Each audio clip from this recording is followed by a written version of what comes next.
Ne viens pas, elle est à moi. Sauve-la. Le temps s'éteint. Les racines se réveillent. Tout s'écroule. Protège-la. Elle t'appelle. Brutalement, Emma ouvre les yeux. Le rêve disparaît. Le souffle court, elle se redresse dans son lit. Elle va réveiller Louise pour l'école. Elle secoue doucement les cheveux de sa sœur et stoppe net. Une fine racine s'entrelace dans les mèches de Louise. Emma reste figée, choquée, confuse. Son rêve et la réalité se superposent. Louise, innocente, tend la main et sourit. « Allez Emma, on va être en retard pour l'école. » Emma cligne des yeux et inspire profondément. Le quotidien reprend. Mais le pressentiment reste, latent, menaçant.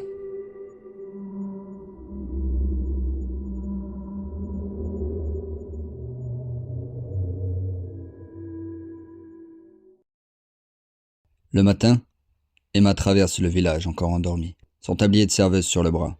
Ce n'est pas la vie qu'elle avait imaginée, pas après des années à étudier des langues mortes. Mais depuis la mort de leurs parents, elle élève seule sa sœur, Louise. À l'école, Louise marche tête baissée, serrant son sac comme un bouclier. Les autres enfants la regardent de loin. Elle ne parle à personne, sauf à Emma. Et Emma sourit toujours, même quand elle sent sa sœur glisser entre ses doigts. Le soir, la maison paraît chaleureuse. Emma cuisine, aide Louise à faire ses devoirs. La petite rêve d'être médecin. Mais derrière les rires, il y a la peur. Celle de ne pas être assez, de tout perdre, encore une fois. Dehors, le monde semble s'effondrer.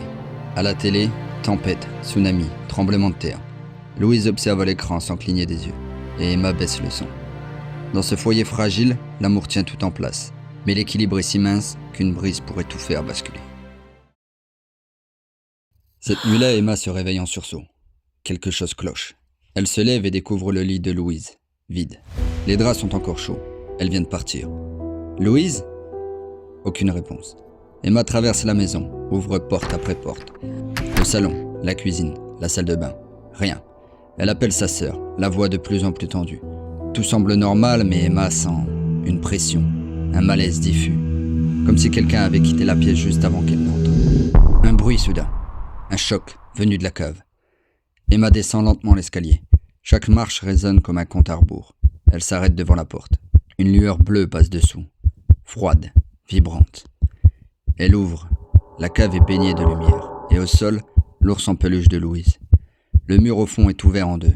Un couloir lumineux s'y présente comme arraché à la pierre. Un couloir qui ne devrait pas exister. Emma murmure le prénom de sa sœur une dernière fois. Louise. Silence. Puis le passage commence à se refermer, lentement. Elle n'hésite plus. Poussée par la peur, elle se jette dans la fissure avant qu'il ne soit trop tard. Et rien ne sera plus jamais comme avant. Emma débouche dans une grotte, et le souffle lui manque. Un immense dôme de roche, illuminé par une brume bleutée. Au centre, un petit lac parfaitement immobile. Partout au sol, des fleurs bleues, minuscules, lumineuses, comme des étoiles tombées sur la terre. Elle avance lentement, puis s'arrête net. De l'autre côté du lac, Louise, assise, calme, et juste devant elle, une sphère jaune posée sur un stalagmite, vivante, palpitante. Louise lève les yeux, sourit. « Emma, je vais te présenter quelqu'un. » La sphère ne bouge pas, mais Emma se sent observée. Des racines surgissent du sol comme des serpents lents. Certaines s'approchent, douces. D'autres fouettent la roche dans un mouvement brusque, inquiétant. Louise pose sa main sur une racine, comme si c'était naturel. « Voici Gaïa, ma meilleure amie. » Emma se fige. « T'as quoi ? Une boule ? Comment as-tu ouvert le mur de la cave ?» Louise répond. « J'ai juste posé ma main dessus. » La lumière de l'entité se renforce. Une voix résonne, profonde, presque chantante. « Bonjour Emma. Louise me parle beaucoup de toi. Le passage ne s'ouvre qu'aux âmes pures. C'est pour cela qu'elle a pu venir jusqu'à moi. » Les racines frémissent, juste assez pour qu'Emma recule d'un pas. Louise, elle, rit doucement, comme si tout cela était merveilleux. Elle se blottit contre l'une des racines et celle-ci se renferme autour d'elle, comme un bras. Un geste tendre, paraissant puissant. Un peu trop puissant. Gaïa continue. « Je ressens tout, Emma. Les rivières qui murmurent aux pierres, le vent qui caresse les montagnes, les insectes qui vibrent sous la mousse, les forêts qui respirent ensemble. Je vis la pulsation sous chaque pas, la morsure du froid, la chaleur de l'été, la patience des racines et la fureur des tempêtes. » Sa voix se fait presque hypnotique, un mélange de beauté et de menace. La nature est un équilibre, Emma, douce mais implacable. Elle donne et elle reprend.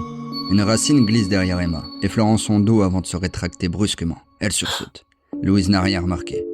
Elle rit encore, regarde Gaïa comme un enfant regarde une fée. Tu vois, elle est gentille avec moi. On parle tout le temps, je ne me sens plus seul. Emma force un sourire, mais son regard reste rivé sur Gaïa, sur cette lumière étrangement chaude, entourée d'ombres mouvantes. Quelque chose ne tourne pas rond. L'entité semble aimer Louise. Vraiment. Peut-être trop. Et Emma sent, pour la première fois, que ce lien va devenir un problème. Un très, très gros problème. Les jours suivants, Louise retourne sans cesse dans la grotte. Emma l'accompagne, faute de pouvoir la détourner de Gaïa. Mais chaque visite creuse un peu plus la distance entre elles. Louise s'assoit près du cristal jaune, comme auprès d'une amie blessée. Gaïa murmure qu'elle a mal. Alors la petite verse quelques gouttes d'eau du lac dessus, avec une délicatesse désarmante. C'est ce que maman faisait quand j'avais mal, chuchote-t-elle. Emma les observe, immobile. Cette douceur la trouble et ne la rassure pas. Elle explore la grotte pour s'occuper l'esprit, et c'est là qu'elle les voit. Des écrits anciens, gravés dans la pierre, en partie recouverts sous un réseau de racines. Les mêmes racines que Gaïa fait bouger. Emma arrache doucement quelques racines. Les symboles apparaissent, tordus, presque inquiétants. Il y a quelque chose de vivant dans ces mots. Comme si la roche retenait un secret que Gaïa voulait dissimuler. Les souvenirs de ces années d'études en langue morte lui reviennent. Elle frissonne. Elle comprend des fragments, des bribes d'avertissement. Mais rien de complet. Il faudra revenir à déchiffrer davantage. Le lendemain matin, en allumant la télévision, la voix du journaliste tremble. Un tsunami dévastateur a frappé la côte portugaise. Une nouvelle catastrophe encore plus violente que les précédentes. C'est une bien triste série qui s'abat sur le monde depuis quelques mois. Emma reste figée. Dans son dos, Louise joue avec son ours en peluche, en fredonnant une chanson que Gaïa lui a apprise. Et un doute terrible traverse Emma. Et si ces catastrophes n'étaient pas seulement naturelles? Et si Gaïa n'était pas aussi innocente qu'elle le laisse croire?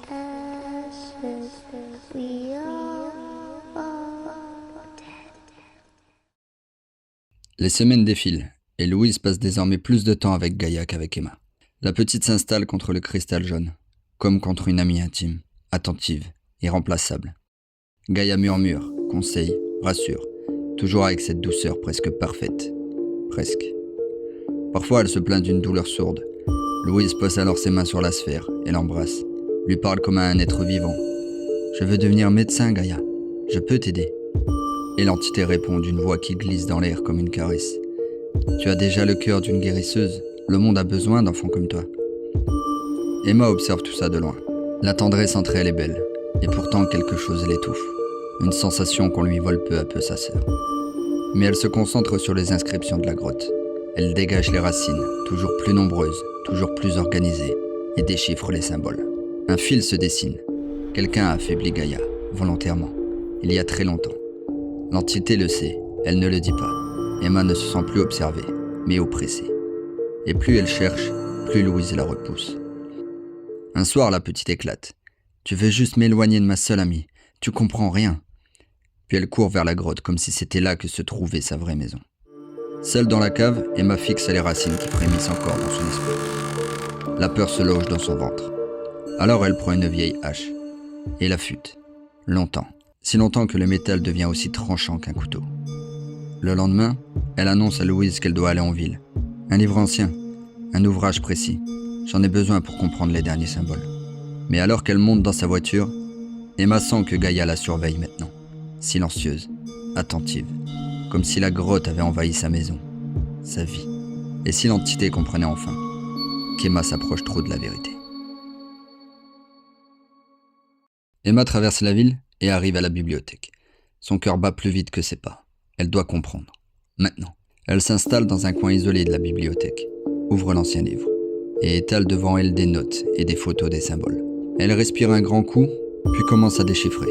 Les écrits sont tordus, presque vivants, difficiles à lire. Un premier mot apparaît, malveillante. Un second, enfant. Emma fronce les sourcils, recommence, vérifie. Non, elle ne se trompe pas. Plus elle avance, plus son souffle se coupe. Les phrases prennent forme, comme si la vérité sortait elle-même des ombres. Elle lit à mi-voix. Gaïa, entité régulatrice de la nature, affaiblie il y a 1000 ans, s'est rapprochée d'un enfant pour s'alimenter de son énergie vitale. Emma s'arrête. Le silence autour d'elle devient oppressant. Elle sent son estomac se tordre. Elle se reprend. Continue. Une fois sa puissance retrouvée, elle déchaîna des déluges, des tempêtes, jusqu'à noyer des continents entiers. Alors des mages la combattirent, et l'affaiblirent en... Sa voix s'étouffe en lisant la fin de la phrase. Ses yeux dévorent les derniers caractères et son visage se décompose. Elle referme brusquement le livre et pose ses mains sur ses notes, comme si quelque chose pouvait en sortir. La tension dans sa poitrine devient insupportable. Elle comprend. Non, elle réalise. Les catastrophes naturelles, les tremblements, les déluges, les tempêtes, ce n'est pas une coïncidence. C'est une montée en puissance, un réveil. Gaïa ne souffre pas, elle se nourrit. Et Louise est exactement ce qu'elle recherche. Emma se lève d'un bond, les mains tremblantes, les yeux humides de panique. Elle ne sait pas encore comment arrêter tout ça. Mais elle sait une chose, il ne lui reste plus beaucoup de temps. Elle court vers la sortie. La vérité est là, terrifiante, inévitable. Et Emma fonce droit vers elle. Emma roule trop vite, ses doigts tremblent sur le volant. Elle n'a qu'une seule idée en tête, rentrer au plus vite. Louise, la maison, la cave. Elle allume la radio pour se calmer. Mais elle fait l'inverse. Alerte spéciale. Nous interrompons immédiatement nos programmes. Un tremblement de terre d'une violence exceptionnelle vient de frapper le sud de la France. Les autorités évoquent déjà, je cite, des destructions massives. Ce séisme porte à 10 le nombre de catastrophes naturelles majeures survenues dans le monde en moins de 4 mois. Les premières estimations parlent de centaines de milliers de morts. Les mesures enregistrées dépassent tout ce que la science considérait possible. Dans plusieurs villes, des foules s'en prennent maintenant aux grands pollueurs. Les tensions montent, la panique aussi. Certains groupes religieux parlent déjà de fin du monde. Nous vous tiendrons informés dès que... Emma coupe la radio. Le silence de l'habitacle devient encore plus insupportable. Sa maison apparaît enfin au bout du chemin. Elle descend de la voiture et court à l'intérieur. Louise marche déjà vers la cave, déterminée, comme guidée. « Louise, arrête !» La petite se retourne, le regard dur. « Tu veux juste m'enlever Gaïa.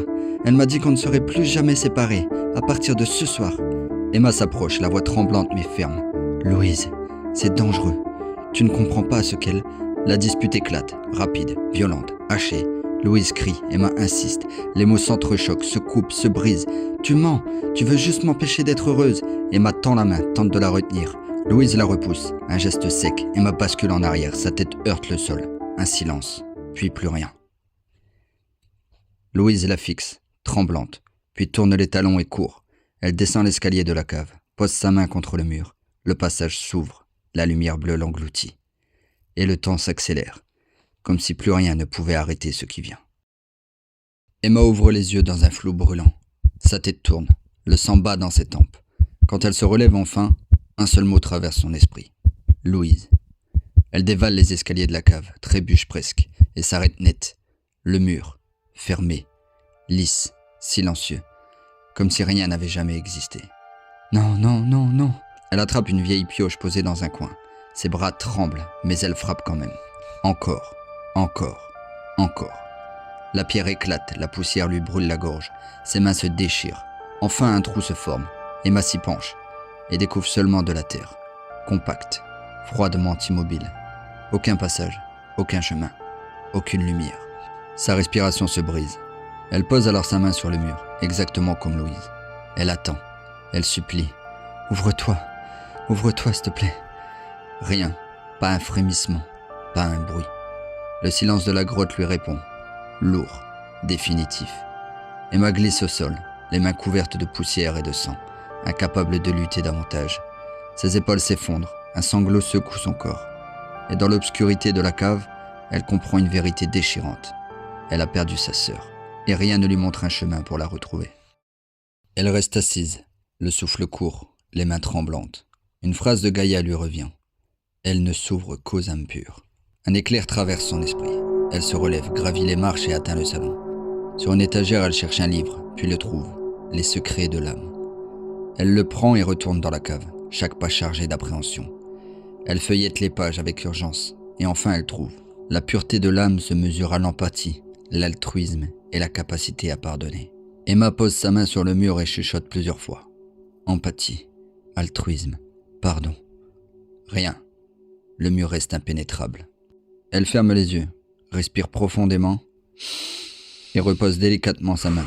Elle imagine Louise, jouant dans le jardin, seule parfois, et son cœur se serre. Alors, d'une voix tremblante mais sincère, elle parle à haute voix. « Je t'ai souvent laissé. Je n'ai pas assez joué avec toi. Tu as dû te sentir si seule parfois. Je ne ferai plus cette erreur. Je t'aiderai à grandir. Je serai ton pilier quoi qu'il arrive. J'espère que tu me pardonneras, même si je n'ai jamais vraiment su te comprendre. Les larmes coulent sur ses joues. Elle sent la peur et le doute l'étreindre, mais aussi l'amour qui la pousse à agir malgré tout. Le mur frissonne sous sa main. Une fissure apparaît, puis la porte s'ouvre enfin. Emma attrape la hache qu'elle a aiguisée, son cœur battant à tout rompre, et s'engouffre dans le passage. Chaque pas est un mélange de peur et de courage. Chaque souffle est une promesse. Elle retrouvera sa sœur. Emma traverse la grotte. Au centre, le petit lac brille d'une lumière étrange, et au-dessus, Louise est enlacée par des racines, comme suspendue entre ciel et eau. Emma serre la hache dans ses mains, la voix tremblante mais ferme. « Lâche ma sœur ou je te détruis !» Un silence, puis la voix de Gaïa résonne, profonde et glaciale. « Elle doit mourir. C'est ainsi. Il faut que je retrouve ma force, pour que la nature continue. Je suis la sève de chaque arbre, l'eau de chaque rivière, le pollen de chaque fleur. Tout s'équilibre. Vous ne pouvez pas continuer de profiter de la nature sans payer le prix. » Emma sent le monde basculer autour d'elle. Chaque arbre, chaque souffle de vent, chaque goutte d'eau, tout dépend de sa décision. Son cœur se serre. Sauver Louise, c'est condamner le monde. Sauver le monde, c'est perdre sa sœur. Elle ferme les yeux. Elle se rappelle tout ce qu'elle a appris. Les écrits, les symboles, les secrets de l'âme. Une idée surgit. Elle avance lentement vers le lac. Les pieds dans l'eau regarde sa sœur.